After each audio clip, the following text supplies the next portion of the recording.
My fence had withstood 3 tornado seasons and countless charging deer, but it couldn't stop a woman named Linda Brooks armed with a pair of bolt cutters.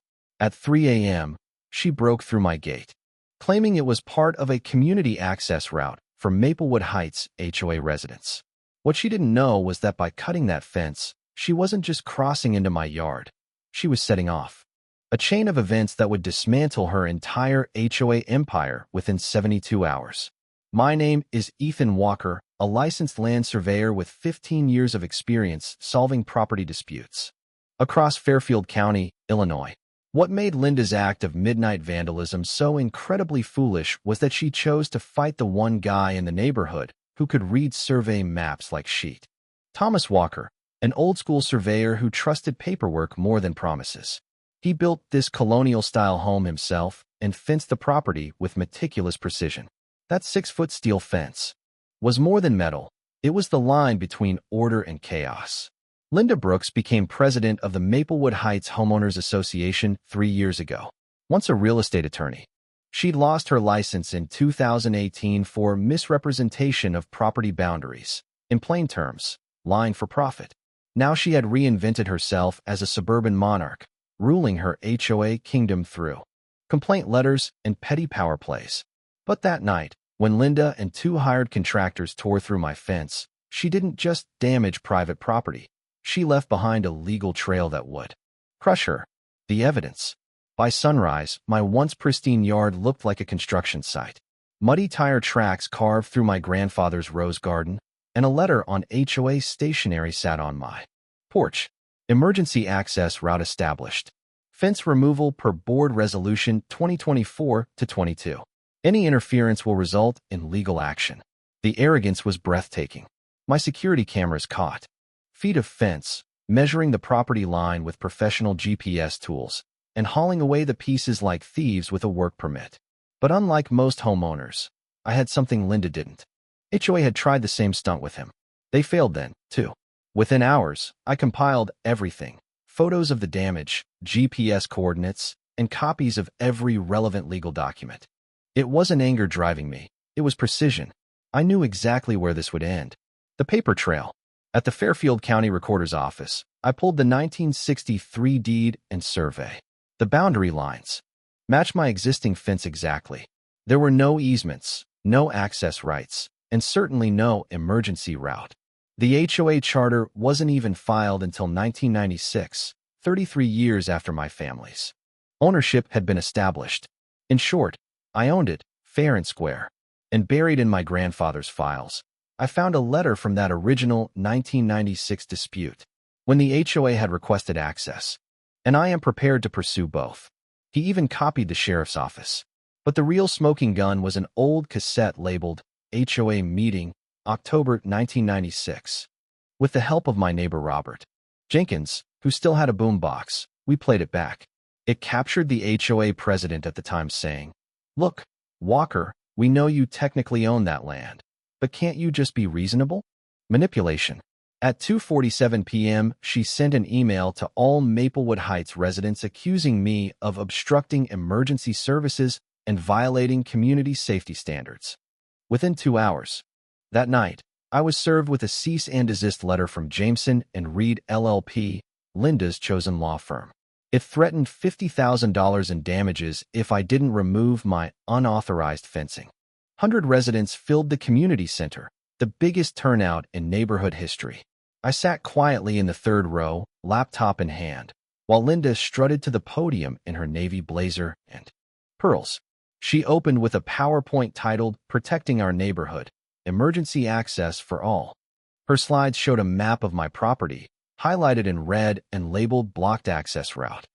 The map looked official, but it wasn't. It was a crude forgery, filled with fake easements and hand-drawn boundaries that no surveyor would recognize. When she opened the floor for questions, an elderly resident named Harold Dean, who'd lived here since 1971, stood up. "Linda," he said, "I helped build that original fence with Thomas Walker 50 years ago. There's never been a walking. My name's Ethan Walker, certified land surveyor," I said, "and I'd like to show the actual county records." I projected the official 1963 survey onto the screen.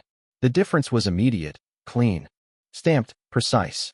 My fence sat exactly where it belonged. Then I displayed the letter from 1996, the legal opinion from the HOA's own attorney warning them not to pursue this, and finally, the transcript from the old cassette. When I played the security footage of Linda's 3 a.m. fence-cutting operation, the room erupted. Gasps, shouts, disbelief. The video was undeniable. Linda, red-faced and furious, screamed. Those were authorized maintenance activities under emergency safety provisions. I paused the video. So you're admitting, in front of 200 witnesses, that you authorized entry onto private property? Silence. Then chaos. Residents demanded her resignation on the spot. Board members scrambled to distance themselves. Beth Cooper, the HOA secretary, grabbed the microphone and said, "Any actions taken by Ms. Brooks were done without board approval. We will cooperate fully with legal authorities." The damage was done. Linda had publicly confessed to crimes on camera and on record. The reckoning. The next morning, I met with Santos and Keller LLP, a property law firm in Chicago Heights known for eviscerating fraudulent HOA claims. Attorney Maria Keller reviewed my documentation for 30 minutes before saying, "Mr. Walker, this isn't just trespass. It's a criminal case, and it's airtight." By noon, we had filed 3 actions. An emergency restraining order preventing the HOA from touching my property. A criminal complaint for trespass, vandalism, and fraud. A petition to the Illinois Attorney General for investigation into HOA corruption. By 2 p.m., Judge Rebecca Nolan signed the restraining order, complete with an initial $15,000 damage award. Her note to the sheriff's office. Read. Evidence indicates deliberate property rights violations that may constitute criminal conspiracy. And yet, Linda couldn't stop.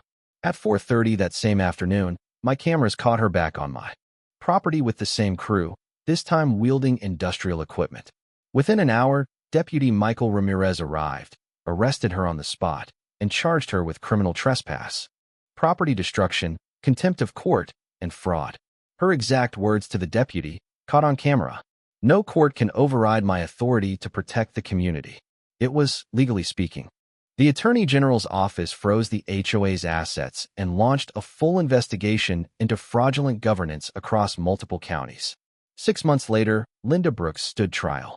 The prosecution had her confession, the video, the forged maps, and my documentation. Her lawyer barely attempted a defense. She was sentenced to 18 months in county jail, 5 years of probation, in order to pay $75,000 in restitution, plus a lifetime ban from any position of authority in homeowners associations across Illinois.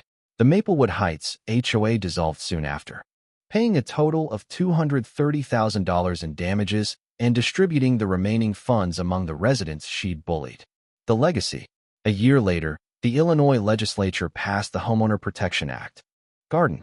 The new 8-foot steel fence gleamed in the sun, stronger than ever.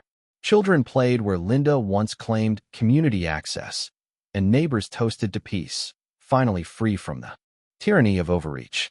As the sun dipped behind the horizon, I looked at the plaque on the new gate. Thomas Walker Memorial Garden, protected by law, 1963, forever.